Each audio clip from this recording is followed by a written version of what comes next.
ఈ రోజు చెన్నారావుపేట మండల కేంద్రంలో మొక్కజొన్నల మార్క్ఫెడ్ సెంటర్ ద్వారా మొక్కజొన్నల కొనుగోలు విషయంలో అధికార యంత్రాంగం నిర్లక్ష్యంగా వ్యవహరించడం సరైన పద్ధతి కాదని, మొక్కలు కొనుగోలు విధానాన్ని వేగవంతం చేయాలని, రైతులకు గండి సంచులు అందుబాటులో ఉంచాలని, ఎకరానికి 26 క్వింటాలు విధానాన్ని రద్దు చేయాలని, యాసంగి మొక్కజొన్న పంట ఎకరానికి 35 నుంచి 40 క్వింటాల మొక్కజొన్నలు రైతులు పండించారని అన్నారు.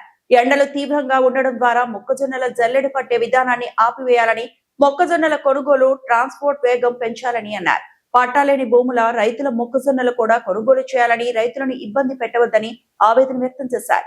వీలైతే అదనపు సెంటర్ను ఏర్పాటు చేయాలని, కొన్ని ప్రాంతాల్లో వర్షాల ప్రభావం ఉన్నందున కొనుగోలు విధానాన్ని కూడా వేగవంతం చేయాలని అన్నారు. ఎంసీపీఐయు పార్టీ చెన్నారావుపేట మండల కార్యదర్శి జన్ను రమేష్ అన్న, ఈ చెన్నారావుపేట మక్కల రైతు కొనుగోలు కేంద్రంపై మీరు ఎంసీపీఐ పార్టీ నుండి మీరు రైతుల పక్షాన మీరు ఏం ఖండిస్తున్నారు? వీళ్ళకి అన్యాయం జరుగుతుందని రైతులు మొత్తుకుంటారు. వీళ్ళ పక్షాన మీరు ఏం ఖండిస్తారన్న?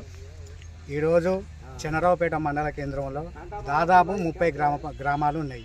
మరి ఈ యొక్క 30 గ్రామాలకు ఒకటే మార్కెట్ సెంటర్ ఇవ్వడం వల్ల రైతులు తీవ్రమైన ఇబ్బందులు ఎదుర్కొంటున్నారు. మరి ఈరోజు రైతులు తీవ్రమైన ఇబ్బందులు ఎదుర్కొంటున్నారంటే మరి ఈరోజు వివిధ గ్రామాల నుంచి మొక్కలు తీసుకొచ్చి ఈరోజు ఇక్కడ ఆరబెట్టుకోలేని పరిస్థితి అయిపోయింది. సెంటర్ చిన్నది అయిపోయింది. ఈరోజు ఎక్కడో ఎండబెట్టుకొని మార్కెట్ సెంటర్ తీసుకురావాలని ఈరోజు అధికార యంత్రాంగం చెప్తున్నది. అసలు ఈ మండలం కింద మొత్తం సెక్టర్ కింద ఎన్ని ఎకరాల్లో మొక్కజొన్న వేసారన్నది ఈరోజు అగ్రికల్చర్ అధికారులకు తెలియదా? మరి ఆ విధంగా ఇక్కడ ఉన్న అగ్రికల్చర్ అధికారులు మరి రిపోర్ట్ రాసి జిల్లా యంత్రాంగానికి ఎందుకు ఇవ్వలేకపోయారు? మరి ఎందుకు ఈ తక్కువ బార్దాన్ని కానీ ఈ మొక్కల సెంటర్ కానీ ఎందుకు ఈ విధంగా ఏర్పాటు చేయడం జరిగింది అన్నది ఈరోజు మేము కోరడం జరుగుతున్నది. ఈరోజు ఎకరానికి 26 క్వింటాలు కొంటామని ఈరోజు అధికార యంత్రాంగం ప్రభుత్వం చెప్తున్నది. మరి ఒక ఎకరం ఉన్న రైతు పరిస్థితి ఏంటిది?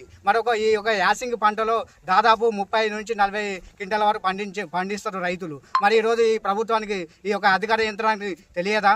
మరి ఈరోజు ఆ రైతు మరి ఎక్కడికి వెళ్ళి అమ్ముకోవాలి? మరి ఆ ఒక్క ఎకరం ఉన్న వ్యక్తి మళ్ళీ ఇంకా ఎవరిది పట్టా తీసుకొని పెట్టుకోవాలనేది ఒకసారి గ్రహించాలి. ఈరోజు చెన్నారావుపేట మండలం కింద దాదాపు అసైడ్ లైన్లు దాదాపు వందలాది ఎకరాలు ఉన్నాయి. మరి వందలాది ఎకరాలు ఉన్నాయి అన్నది ఈరోజు ప్రభుత్వం కానీ రెవెన్యూ అధికారి కానీ ఈరోజు తెలియదా?